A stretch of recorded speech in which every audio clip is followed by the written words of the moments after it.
आपका क्या नाम है? सलीम। इनका क्या नाम है? गुड्डी। तो आप आदिवासी हैं क्या? जी आदिवासी हूँ। कितने दिनों से रह रही हैं? 3 महीने। 3 महीना से किसके साथ रह रही हैं? कहाँ से में आता जाता रहता है। अपन काम पर जाते हैं जब आप पैसा ऐसा दे दे। आरिफ कौन है? हम दोनों में से क्या करता है? ठेकेदारी करता है यहाँ पर। ये जो है जो कासिम, आप कितने दिन से जानती हैं? 3 महीना से। वो इनकी धर्म में अपना तो मैं अपने धर्म में छोड़ दूंगा।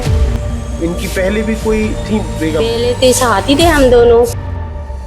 ये कोई प्यार मोहब्बत की बात नहीं है, न ही जन्मों जन्म के रिश्ते की बात है, बल्कि ये पूरी तरह से एक सेट एजेंडा है। कुछ शादी आदि नहीं वैसे ही रख लेते हैं, शादी आदि कुछ नहीं करते साहब। उसके नाम पे मतलब चुनाव भी लड़ेंगे, जो भी योजना शासन की है उसका सब लाभ उसको मिलेगा और दे रही है गवर्नमेंट उसको। मुसलमान के जो कोई एक आदिवासी की महिला रख ली है तो वो घरवाली तो आदिवासी उसके नाम पट्टा करवा लेते हैं। जिहादी मानसिकता वाले लोग हैं। ये श्योपुर को गजवाए हिंद का कानून लागू करवाने के लिए पूरी तरह से लगे हुए हैं। ये बहुत ही घातक है, इस पर सख्त सख्त कार्रवाई करने की आवश्यकता है। तथ्यों के आधार पर ये नजर आ रहा है कि उनके साथ विवाह नहीं किया जाता, उनको बस रख लिया जाता है, जिसके बाद शुरू होता है भोले भाले जनजातीय समाज का शोषण और उनके अधिकारों का हनन।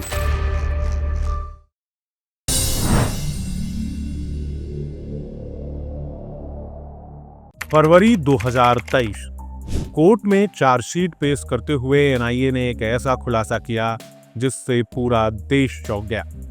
पीएफआई का बनाया 7 पन्ने का एक डॉक्यूमेंट जिसका नाम था towards rule of Islam and India. इस डॉक्यूमेंट में भारत को इस्लामिक देश में बदलने की साजिश का पूरा कच्चा चिट्ठा था। इन्हीं साजिशों में एक साजिश थी भारत के आदिवासी और अनुसूचित जनजाति समाज का इस्तेमाल कर संसाधनों पर कब्जा करना। ऐसा ही एक खुलासा 7 साल पहले हुआ था जब एनआईए ने यह पाया कि झारखंड में पीएफआई के सदस्यों ने जनजाति महिलाओं से शादी कर 10,000 एकड़ जमीन खरीदी थी। अब मध्य प्रदेश में भी ऐसी ही एक साजिश सामने आ रही है।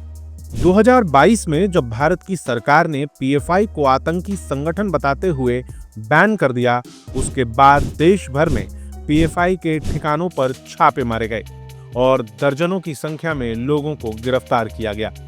मध्य प्रदेश में रायसेन, भोपाल, खंडवा, मंदसौर और श्योपुर पीएफआई के मुख्य ठिकाने बन गए थे।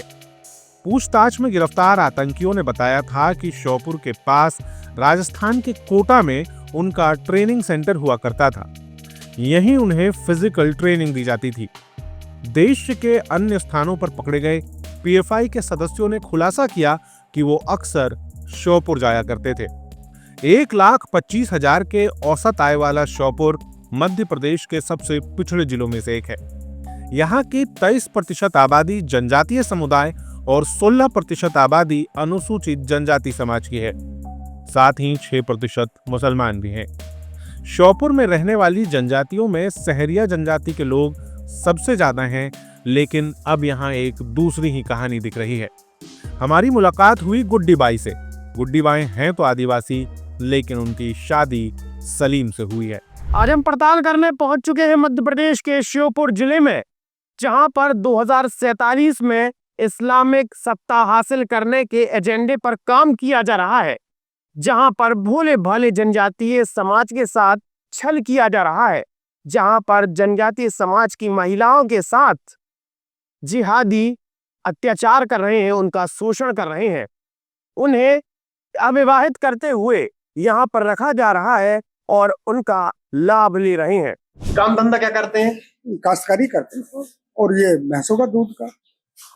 अच्छा, ये जगह किसकी है? ये जगह इसकी है। तो आप आदिवासी हैं क्या? जी जी, आदिवासी हूँ मैं। तो कितने साल पहले विवाह किया था आपने? लगा लो कुछ 30 साल लगा लो। शादी की थी? हाँ, शादी। तो इनकी पहले भी कोई थी बेगम? पहले तो साथी थे हम दोनों। बड़ी वाली थी हमारी बेगम, इनकी हम दोनों साथी थे। आपके पास जमीन कितनी है? आपके पास जमीन तो यही है मेरे पास। तो कितनी होगी लगभग? 3.5 तो लगा लो शायद। मतलब ये जहाँ हम बैठे हैं, हाँ, और बगल में ये खेत। हाँ, हाँ, 3.5 तो वहां तक बाउंड्री तक जब सलीम को अपना काम शुरू करना था तो उसने गुड्डी बाई के नाम से ही लोन लिया और भैंसों का काम शुरू किया। अब खेती भी गुड्डी बाई के नाम से मिली सरकारी जमीन पर की जा रही है। अब सवाल उठता है कि षड्यंत्र की शुरुआत आखिर होती कैसे? हम एक शादीशुदा महिला से मिले जो कासिम नाम के मुस्लिम युवक के साथ रह रही थी। उस महिला ने बताया कि वो एक समय पर परेशान थी, तभी उसकी मुलाकात कासिम से हुई और कासिम ने उसके घर आना जाना शुरू कर दिया। कासिम पिछले 3 महीनों से उसके साथ रह रहा है। यह अलग बात है कि कासिम की एक पत्नी पहले से ही है, लेकिन महिला कासिम के लिए अपना धर्म बदलने को भी तैयार है। आप यहाँ कितने दिनों से रह रही हैं? 3 महीने। 3 महीना से। किसके साथ रह रही हैं? कासिम आता जाता रहता है कभी का। अगर उसने कहा कि आप अपना हिंदू धर्म छोड़ दो तो तुम छोड़ दोगे? वो अब इनकी धर्म में अपना तो मैं अपने धर्म में छोड़ दूंगा आंटी जी। तो ये जो है जो कासिम, आप कितने दिन से जानती हो? 3 महीना से जानता मैं तो अचानक कैसे? आज जी तो जिनकी जी जाना सर मुझे जानकारी ना कैसे मिले कैसे नहीं मिले कैसे बात भाई कैसे नहीं भाई। तो अपन काम पर जाते हैं नहीं गोदाम में, जब आप पैसा ऐसा देने। आरिफ कौन है? अरे हम दोनों में से क्या करता है? ठेकेदारी करता है यहाँ पर। अधिकतर को प्रेम के झूठे चंगुल में कुछ ऐसा फंसाया जाता है कि बिना शादी किए भी वो अपनी मर्जी से मुस्लिम युवकों के साथ रहने लगती हैं। महिलाएं सुख सुविधाओं के चलते कुछ कहना नहीं चाहती, बात करने को भी तैयार नहीं होती, लेकिन पूरे श्योपुर में ऐसे हजारों मामले मिल सकते हैं। ये कोई प्यार मोहब्बत की बात नहीं है, न ही जन्मों जन्म के रिश्ते की बात है, बल्कि ये पूरी तरह से एक सेट एजेंडा है। ये एक षड्यंत्र है। बीते दिनों यही श्योपुर जिला अखबार, न्यूज़पेपर, सोशल मीडिया पर काफी वायरल हुआ था, जब यहाँ पर पीएफआई और एसडीपीआई का गढ़ माना जा रहा था। जहां पर जमातें यहाँ रुक रही थी, बांग्लादेश से लोग यहाँ आकर रुक रहे थे मस्जिदों में, तब ये श्योपुर सुर्खियों में आया था। श्योपुर से लगे दांतरंधा पंचायत में यहाँ ठेकेदार पप्पू पठान रहता है, जिसकी दूसरी पत्नी आदिवासी फूलाबाई है। फूला ने हाल ही में जिला पंचायत का चुनाव लड़ा था। वह 1600 वोटों से हार गई, लेकिन पप्पू ने अपने साले को एससी सीट से पंचायत का सरपंच बनवा दिया और अब गांव की सत्ता पप्पू के हाथों में है। एक लड़की हमारे जैसे या इसका दातर दागा जाऊ का लड़का था, एक जो पप्पू अभी वर्तमान में है, उसका एक फूला नाम की लड़की पहले से ही मतलब वो 20 साल पहले ही बैठ गई थी उसके, तब बच्चे भी शादी लायक हो गए। उसने मतलब ईसाई धर्म अपना लिया और शायद इसका मुस्लिम धर्म, निकाह वगैरह उसने पढ़ ली, तो बाल बच्चे ने वो शादी भी कर ली है शायद। और हमारे यहाँ तो उसका आना जाना ही नहीं है बस। और ये पप्पू का ये जो अब रिश्ते में साला लगता है ना, ये अपने मुरारी का लड़का है, वो सरपंच है, आदिवासी फूला का भाई है वो, आज वो सरपंच है। अपनी आदिवासी पहचान पर गुड्डी बाई सरपंच भी रह चुकी हैं, लेकिन सत्ता थी शहाबुद्दीन के हाथों में। यह कोई इकलौता मामला नहीं है। श्योपुर में सैकड़ों की संख्या में ऐसी महिलाएं हैं जो आज मुसलमानों की दूसरी और तीसरी बीवियां बनी हुई हैं। कुछ शादी आदि नहीं वैसे ही रख लेते हैं, शादी आदि कुछ नहीं करते साहब। मुसलमान के जो एक आदिवासी की महिला रख ली है तो वो घरवाली तो आदिवासी, उसके नाम पट्टा करवा लेते हैं। एक तो ये है कि जैसे अपना समाज मतलब छोड़ के दीगर चली गई तो उसको मतलब उसका फायदा उठाते ही है, उसके नाम पे मतलब चुनाव भी लड़ेंगे, पूरा लाभ लेंगे। वो जो भी योजना शासन की है उसका सब लाभ उसको मिलेगा और दे रही है गवर्नमेंट उसको। अब इसको रोकने के लिए हम इतना भरसक प्रयास कर रहे हैं कि आज अगर मान लो हम इतना बिल्कुल ही छूट दे दे तो यह कोई गिनती नहीं रहेगी समाज में कि कौन किसके जा रही है, कहाँ रह रही है। कई मामले तो ऐसे भी हैं जहां शादी के बिना भी मुसलमान जनजातीय महिलाओं को अपने घरों में रख रहे हैं, उनके नाम पर जमीनें खरीद रहे हैं। जनजाति समाज के अधिकारों की रक्षा के लिए सरकारों ने ऐसे कई कानून बनाए हैं कि उनकी जमीन कोई और नहीं खरीद सकता, लेकिन इन नियमों को धता बताते हुए बीवियों के नाम पर धड़ल्ले से आदिवासियों की जमीन खरीदी जा रही है। श्योपुर के जागरूक नागरिक और सामाजिक संगठन अब इस सिंडिकेट के खिलाफ आवाज उठाने लगे हैं। इसके साथ उन्होंने सामाजिक स्तर पर ऐसे अभियान भी शुरू किए हैं जिससे जनजातीय समाज की बेटियां सिर्फ उपयोग की वस्तु बनकर ना रह जाएं।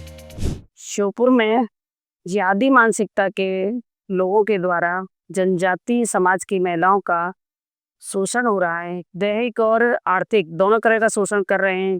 जिहादी मानसिकता वाले बड़े स्तर पर शोषण चल रहा है बहनों का, और हमारे द्वारा जब उनसे संपर्क किया जाता है तो कहीं ना कहीं दबी जबान में ऐसा पता चलता है कि उनका शोषण जो हो रहा है वो जमीन और शासन की योजनाओं का, जो योजनाएं आती हैं और योजनाओं का लाभ लेने के लिए भोली वाली महिलाओं को बहला फुसला करके वो अपने जाल में फंसाते हैं और उनको बिना शादी किए अपने साथ रख लेते हैं, जबकि उनके साथ पहले से ही 2-2, 3-3 महिलाएं हो रही होती हैं। इसके बावजूद भी जनजातीय समाज की महिलाओं को बहला फुसला करके अपने साथ रखने का ढोंग कर जो कर रहे हैं, उसका लाभ ये कहीं ना कहीं शासन की योजनाओं का और जो जमीन उनके दी जाती है शासन के द्वारा, उन जमीनों का और चुनाव में आरक्षण का लाभ लिया जा रहा है।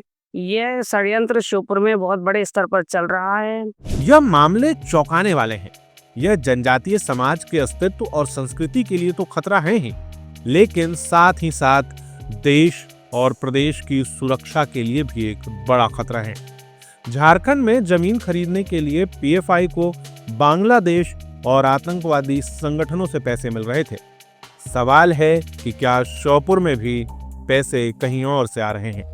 मध्य प्रदेश भू राजस्व संहिता की धारा 165(6) जो कि आदिवासी समाज की आदिम जाति वाली जो संरक्षित भूमि है उसमें किसी अन्य वर्ग के या अन्य वर्ग के समूह के लोगों को जमीन की खरीद बिक्री पर रोक लगाती है। तो कहीं ना कहीं इस तरह से जो छूट मिल रही है आदिवासी समाज की भूमि है, वो आदिवासी समाज की महिलाओं को अपने लव जिहाद के स्ट्रेप में फंसाकर उन भूमियों पर संवेदनशील आदिवासी समाज के बीच में धर्मांतरण करने के प्रयास से उन भूमियों को खरीदने का प्रयास कर रहे हैं। यह एक बहुत ही घातक जो एक स्वरूप है लव जिहाद का, जिसके माध्यम से जो आदिवासी समाज है, कल्चर है, उसको बिगाड़ने का प्रयास कर रहे हैं। और कहीं ना कहीं वो मुस्लिम समुदाय के जो शरारती तत्व हैं, असामाजिक तत्व हैं, जो इस लव जिहाद के ट्रेप में भोली भाली आदिवासी बहनों को, लड़कियों को बहला फुसलाकर इस ट्रेप में उलझा रहे हैं और मूलभूत रूप से जिनको सुविधा प्राप्त हो रही है और उनके जो अधिकार है, हक है, उनका हनन कर रहे हैं। ये बहुत ही घातक है। इस पर सख्त कार्रवाई करने की आवश्यकता है। मध्य प्रदेश धार्मिक स्वतंत्रता अधिनियम के सेक्शन 5 और अन्य धाराओं में भी इसके विरुद्ध कार्रवाई की जाती है। सहरिया जनजाति की महिलाएं मुसलमानों को अपना पति मान चुकी हैं। वो दूसरी और तीसरी बीवियां बनकर खुश हैं। हिंदू नियमों से महिला की मृत्यु के बाद उसकी संपत्ति पति और बच्चों की हो जाती है। अगर समय रहते इस साजिश को नहीं रोका गया तो जल्द ही श्योपुर में आदिवासियों की संपत्ति मुसलमानों के हाथ में होगी। जिस चतुराई से शांति के साथ आप ही के श्योपुर जिले में ये षड्यंत्र रचा जा रहा है, शायद आपके आसपास के जिलों में भी ऐसा ही कुछ हो रहा हो, क्योंकि मध्य प्रदेश आदिवासी जनजाति बाहुल्य राज्य है। और जिस प्रकार से खंडवा, बुरहानपुर, श्योपुर, मुरैना, मंदसौर, नीमच और ना जाने कैसे ऐसे कितने सारे ऐसे जिले हैं जहां पर यही गतिविधि चल रही हो और 2047 में इस्लामिक एजेंडा के हिसाब से काम हो रहा हो। आप हमारे साथ जुड़े रहिए, देखते रहिए आयुध। आप हमारे चैनल को सब्सक्राइब कर सकते हैं। हम फेसबुक, इंस्टा, ट्विटर हर जगह मौजूद हैं। आपका बहुत बहुत धन्यवाद। लगातार जुड़े रहने के लिए आयुध को सब्सक्राइब जरूर करें।